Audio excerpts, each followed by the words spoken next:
I appreciate that intro because it does a couple of things. It reminds us again that this Word of God is to be this life-giving, thirst-quenching, redeeming, reconciling, rebuilding Word in one's life.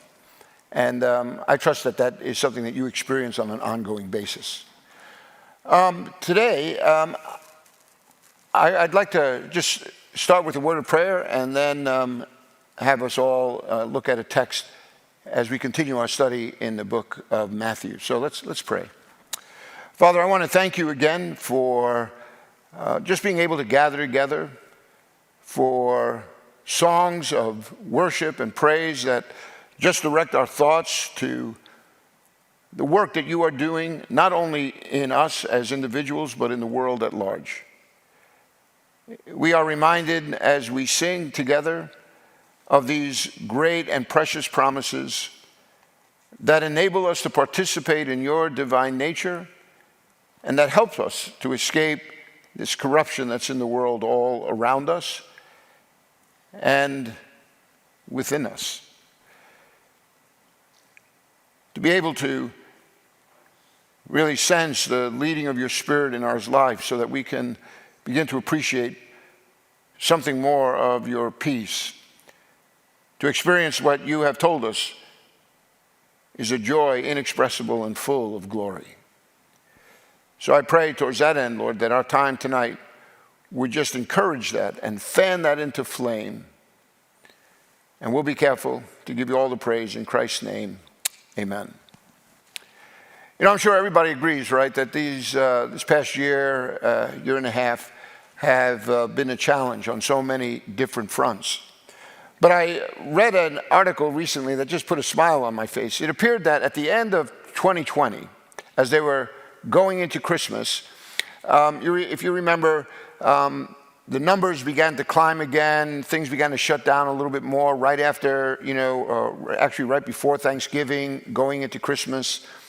And everybody was just contending with the resurgence of this coronavirus pandemic. Well, there was a company that they began to sell Christmas ornaments which embodied the feelings of many people. The manufacturer's name was Rexroy, and they specialized in 3D printing. And one of their original pieces proved to be quite special in that it captured the mood of the moment. The popular ornament, as you see on the screen, was a literal dumpster fire.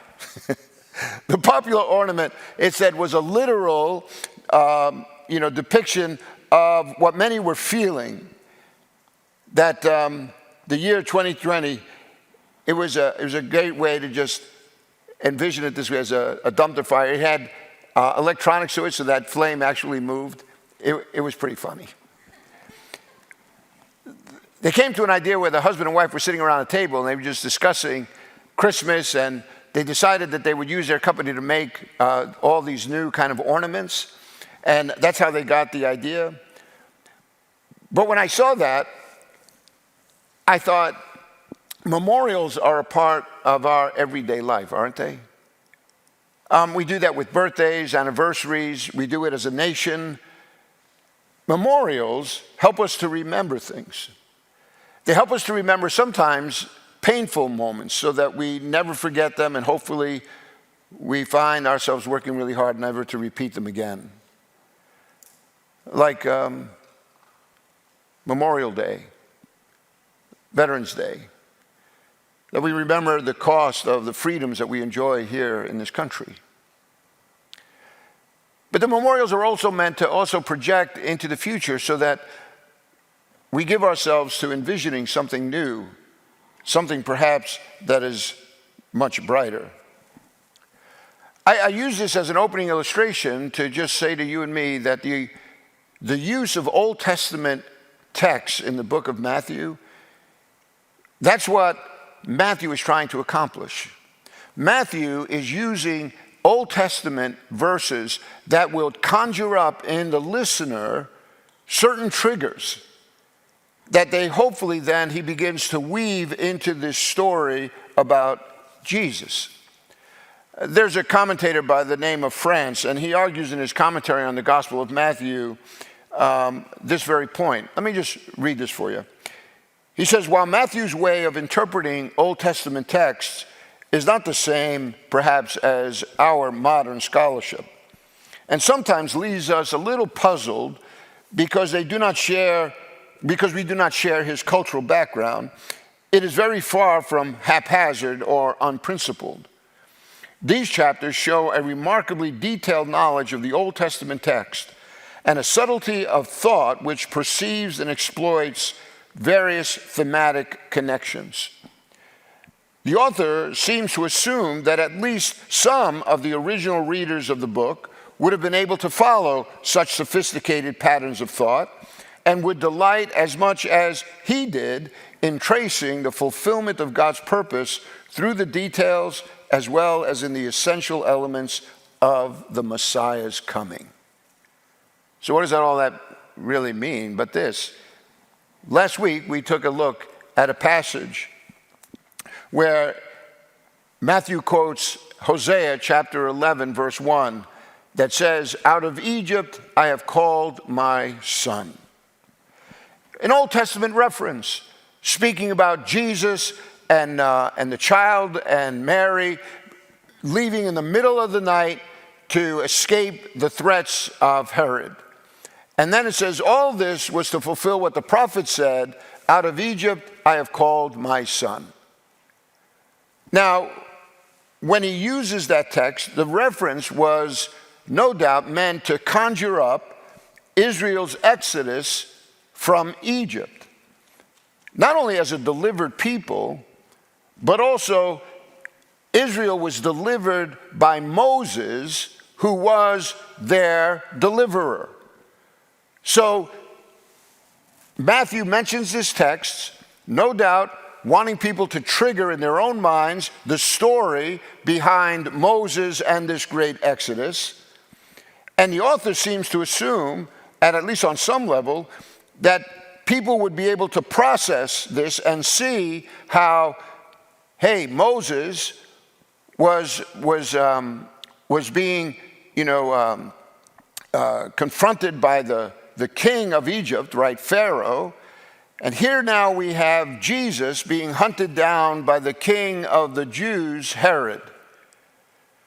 There were a lot of similarities that would take place within this Exodus story, as well as in the story of Moses himself. And so it became pretty clear that Jesus is going to be the one who is going to call God's people once again out of their slavery. Only now, this slavery isn't done by a nation. This slavery is done by one sin. In fact, what does Jesus' name mean, right? It says, the angel told Mary and Joseph, you're to call him Jesus. Why? Because he shall save his people from their sins.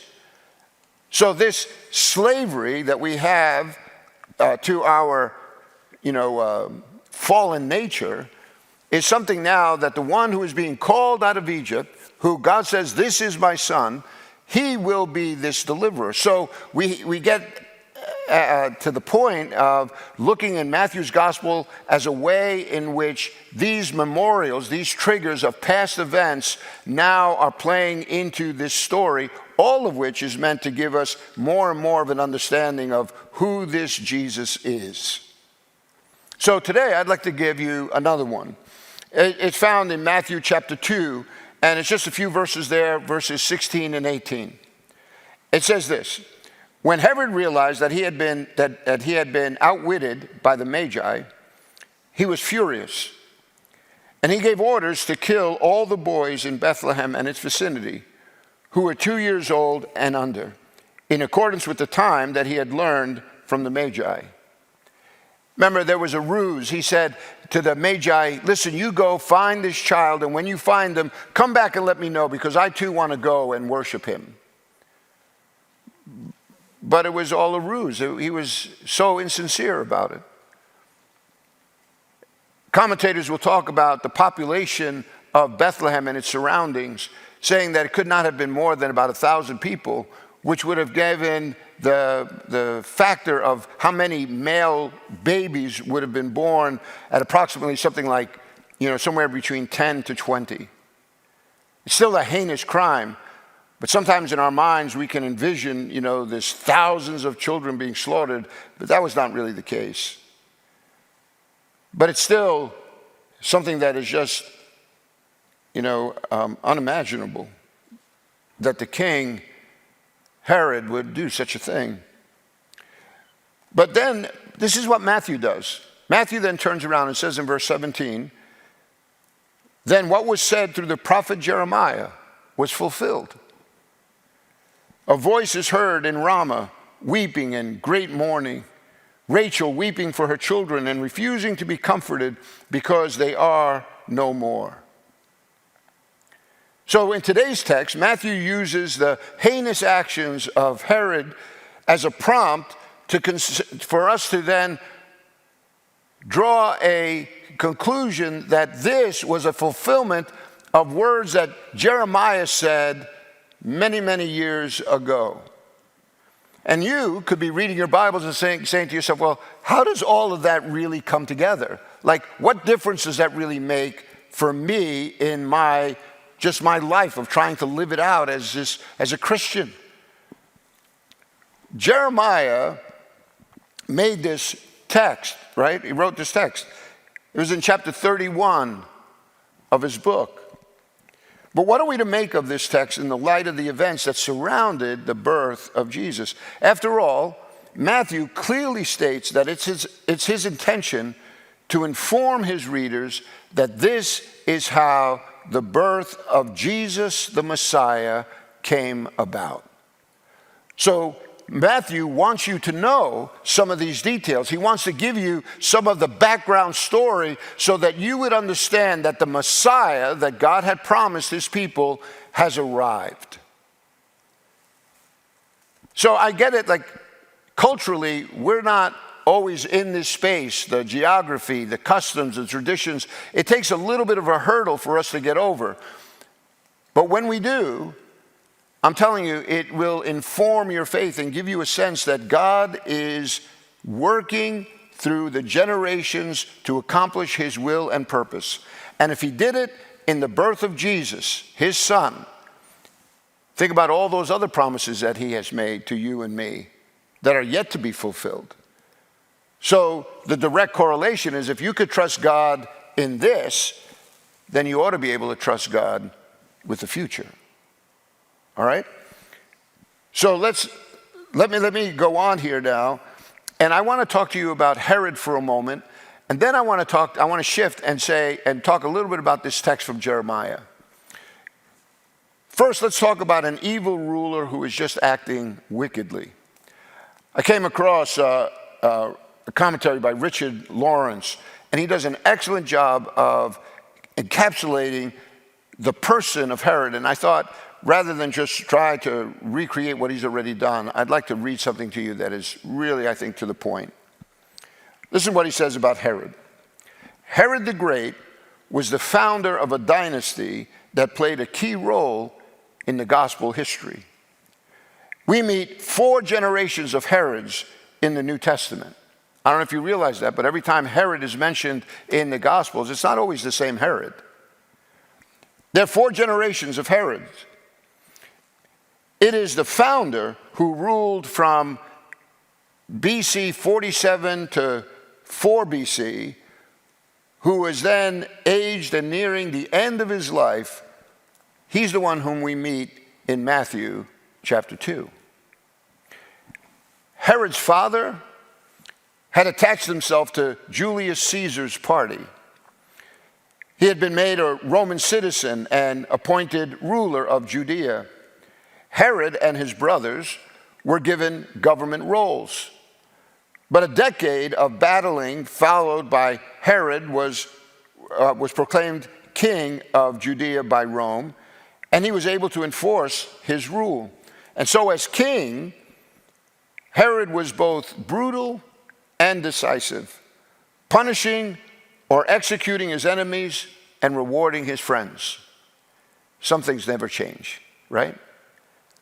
Using whatever power, whatever position we have. And it's no different in the days of Herod. But it goes on and says, when a decisive battle for the Roman Empire was fought between Antony and Octavian, who was later known as Augustus Caesar, Herod gained the victor's friendship, and he was given control of additional land. So he became pretty savvy about how he was going to work this whole political system to his advantage. While Herod's power was growing, his control over himself and his family was beginning to slip. Herod had married 10 wives, had a number of sons, and while these sons schemed to gain his throne, his wives often hatched plots and counterplots. Herod became more and more suspicious and paranoid, even torturing his son's friends to discover whatever plots they had against him. Herod's own character as a plotter who never hesitated to resort to murder was being reproduced in his family, and this led to the aging tyrant's own sense of terror and fear. Herod finally had the 2 sons of his wife executed by strangulation in the very city where he had married their mother 30 years earlier. His oldest son, Antipater tried to poison his father and was therefore put in chains. All of this is happening when Herod is around 70 years of age. And at that time, the historians tell us that he was stricken with a very, debilitating disease. And it was at this time, shortly before his death, that Herod heard of wise men who were seeking to worship the newborn king of the Jews. Herod summoned the wise men and made them promise to report the whereabouts of the child so he could go and worship him. The dying man still struggled to grasp the power that had brought him and his family only suspicion, hatred, and death. God warned the wise men to return home another way. God warned Joseph to flee with the Christ child to Egypt. And Herod, realizing that the wise men had returned to the east without reporting to him, had all the male children of Bethlehem 2 years and under killed. Now listen to this. It was then only a few days before Herod's own death. All of this is happening right at the very end of his life. 5 days before he would pass away, Herod had his son Antipater executed. And then, listen to this, he calls for a meeting of all the leading Jews in his territory to his palace. And when they came, he imprisoned them all, giving orders that they were all to be killed the moment that he passed away. He wanted to ensure that there would be national mourning at his death rather than rejoicing. So anybody that was opposed to him, let's just snuff them out now so that whoever's left, they would actually feel some empathy for his life being over. Herod's dream of power and glory turned into a nightmare.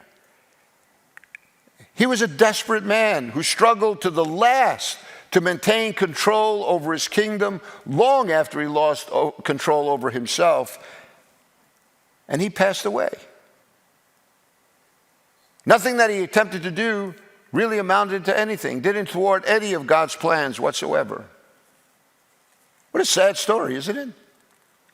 The extent that one individual would go to just maintain power. And that story is often repeated in the history of mankind. The atrocities that are made, millions of people who lose their life for much less reasons. So this is this environment in which Jesus is coming into the world. Sometimes we romanticize about the coming of the Christ child, right? On that silent night, holy night, and we sing these great songs that are all like peaceful and they're all meant to place us in this Christmas spirit. But here's the Christmas spirit. The world is being turned upside down. A cruel and vicious ruler is wreaking havoc on people. And God decides that the time has come to send his son. Now, it may very well be that this monstrous act of Herod, when he wrote this and said that Herod killed all the children, all the boys, 2 years in age of under, I think that maybe in Matthew's mind, he began to recall the biblical text of Jeremiah. To those in Matthew's day, the mention of the prophet Jeremiah would have been synonymous with recalling the events of a very critical point in Israel's history known as the Exile. On the surface, the text appears to echo the grief over Herod's atrocity, right? But there's a lot more to this text than at first appears.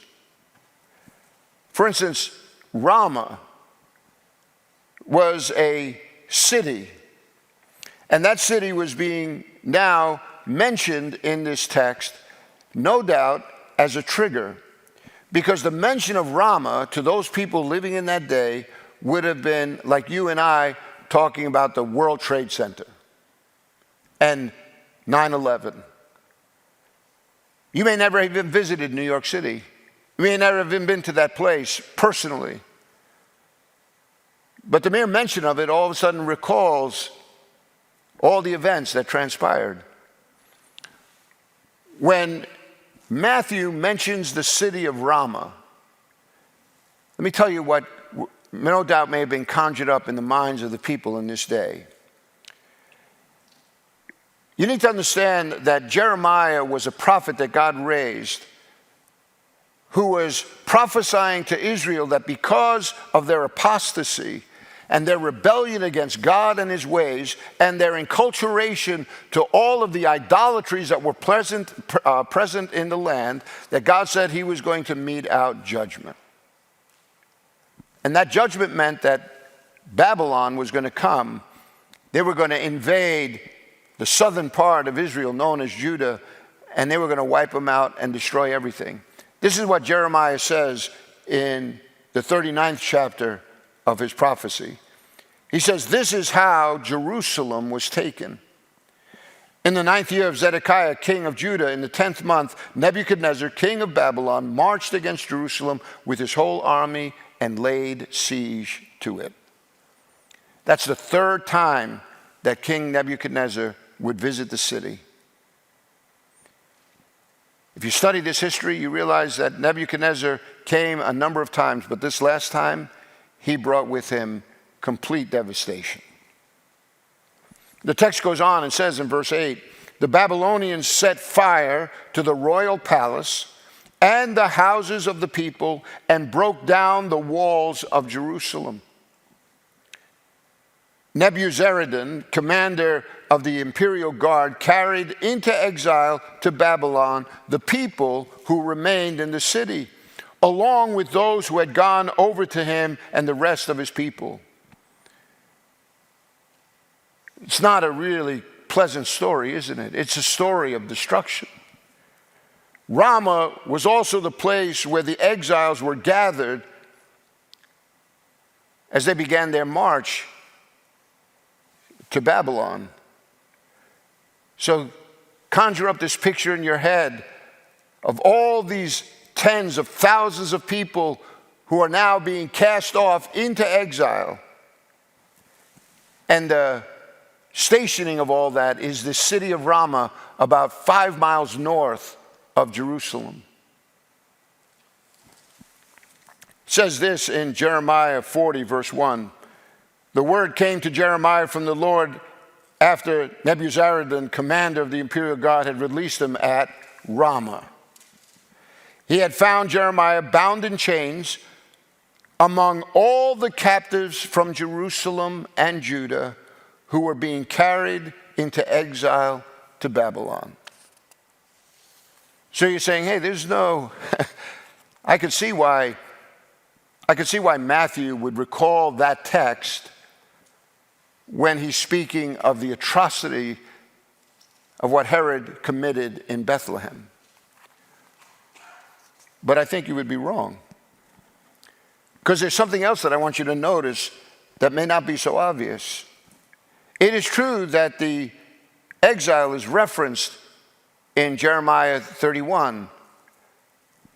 But you may be surprised to know that the emphasis in that chapter is not on the exile. That's the only negative text in the whole text. When it says, Rama, we have heard your weeping, right? That's the only negative text. And it really is a text that is surrounded by a promise that God says, my people will return. In fact, let's go to that text in Jeremiah chapter 31. It says, the time is coming, declares the Lord, when I will make a new covenant with the house of Israel and with the house of Judah. It will not be like the covenant I made with their forefathers when I took them by the hand to lead them out of Egypt, because they broke my covenant, though I was a husband to them. This is the covenant I will make with the house of Israel after that time. I will put my law in their minds, and I will write it on their hearts. I will be their God, and they will be my people. No longer will a man teach his neighbor, or a man his brother, saying, know the Lord, because they will all know me, from the least of them to the greatest. For I will forgive their wickedness, and we remember their sins no more. Do you catch that? This is all of the surrounding mind of God towards a people who are about to be exiled.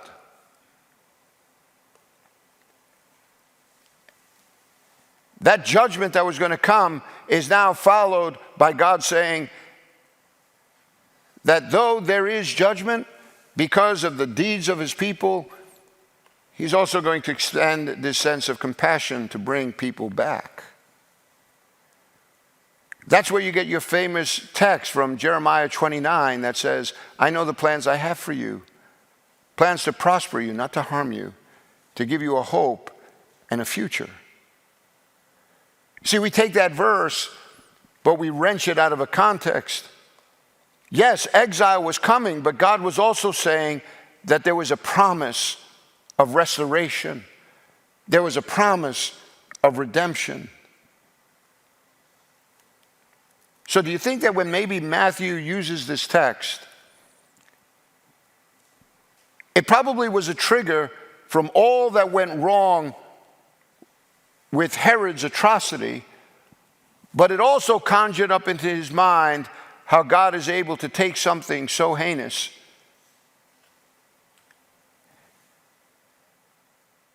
and his plans will not be thwarted. In fact, God says there will be something redemptive that comes.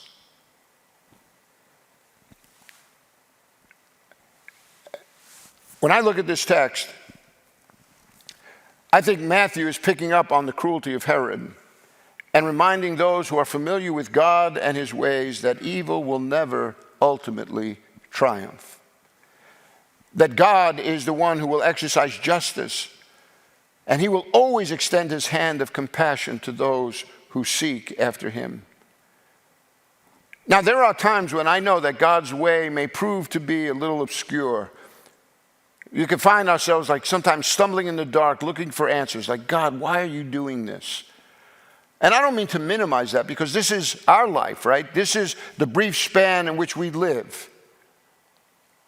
And very often there are those moments when you're trying to reconcile this compassion and grace of God with this sense of judgment and evil that's in the world. I was reminded of a quote from a novel named Jayber Crow. It was written by a man named Wendell Berry. But one of the characters, whose name is Jayber, gives voice to this quiet guidance that God has in a person's life. It was such a good quote, I thought maybe you might resonate with it. He says, often I have not known where I was going until I was already there. I've had my share of desires and goals, but my life has come to me, or I have gone to it, mainly by way of mistakes and surprises. Often I have received better than I deserved. Often my faintest hopes have rested on bad mistakes. I am an ignorant pilgrim crossing a dark valley. And yet for a long time, looking back, I have been unable to shake off the feeling that I have been led. Ever feel like that? That you look at your life in the rear mirror and you can see how God's hand may have taken some of our really poor times of judgment, deep mistakes that we may have made in one's life. You feel the sting of those, but not so that it removes all hope. Not so much that it removes God's ability to restore and to reconcile and to rebuild. You see, I think that when Matthew uses this text from Jeremiah, it's not just to conjure up the fact that God is holy and just, but he uses that text because all the people would have known that God also provided a way for them to come back into that land. That God opened up the door and provided a vehicle for which the people could come back and once again populate this land. That's what God does. And what Matthew is doing in the opening chapters of his book is to give you and I a foundational kind of course, construction here to say, this Jesus, this Christ who has come, this Messiah is the one who God says is going to bring us back into a promised land. This God is the one who is going to be able to take one's life and bring it from a brokenness that's all around us into a place where he says he will wipe away every tear, that he will make all things new. Are there not numerous biblical examples where the evil of men proves no match for the mighty hand of God? Did Jesus himself not remind us that in this world we will have trouble, but to be of good cheer because he has overcome the world? And the implication is that if Jesus overcame the world and I now am in Jesus, I too am more than a conqueror. Now, the exile was a dark period in the history of God's dealing with his people. They were guilty of turning their backs on the one who made a promise to always provide and protect. They showed themselves to be faithless. But here's a text that Matthew now is quoting that reminds us that even though we prove to be faithless, God will always prove faithful. Always. I think that was a trigger that we find here in Matthew's gospel. To us, it may not be so obvious, but when you sit down and you think of the context now of what Jeremiah is communicating and why perhaps Matthew would have made that association, I hope it gives you a sense of clarity and hope. The Messiah that we worship is one who is a God of the second chance. On the weekend, we're going to have baptism on all the campuses. We are going to baptize, I think, 7 in Kittery and 4 in Raymond, and I think a little over 20 here in Greenland. Baptism is our identification with the death, burial, and resurrection of Jesus. It is in the death of Jesus that the penalty for our sin is paid. So as the scriptures say, though your sins be as scarlet, you shall be washed and made whiter than snow. there is this promise of forgiveness that comes, that is visually seen in people being baptized. And in their coming up out of that water, it is representative now of the resurrection of Jesus, who in that resurrection promises you and me full redemption.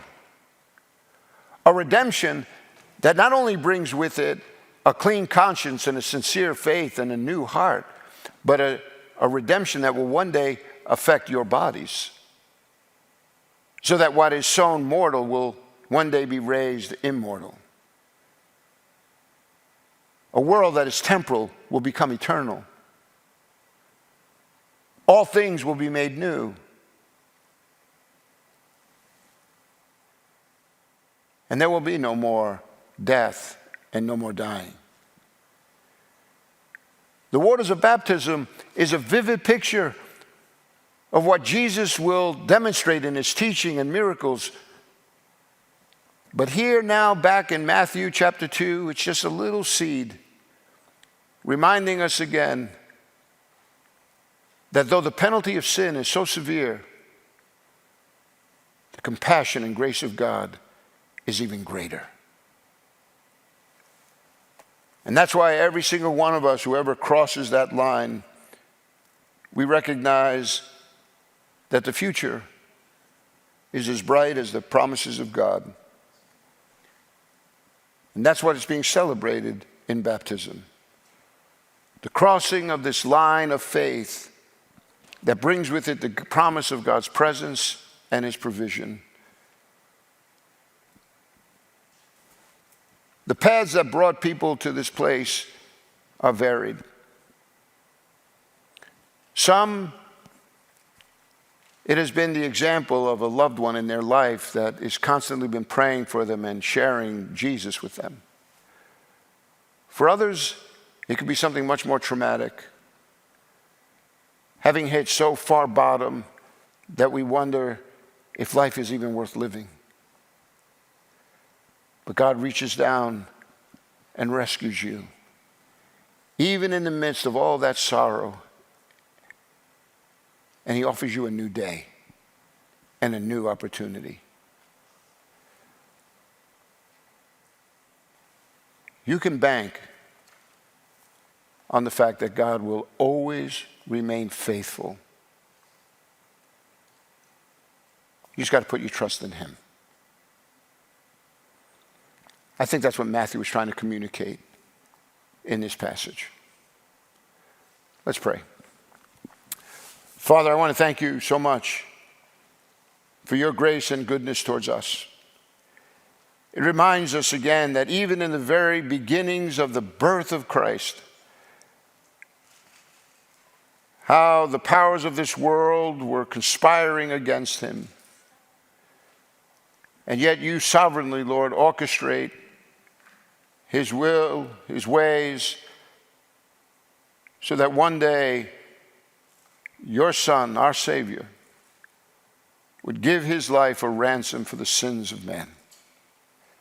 And in doing so, would awaken a hope in us that never disappoints. I want to thank you for that. It is all we need to face the trials in this life. And as always, Father, we'll be careful to give you all the praise in Christ's name. Amen.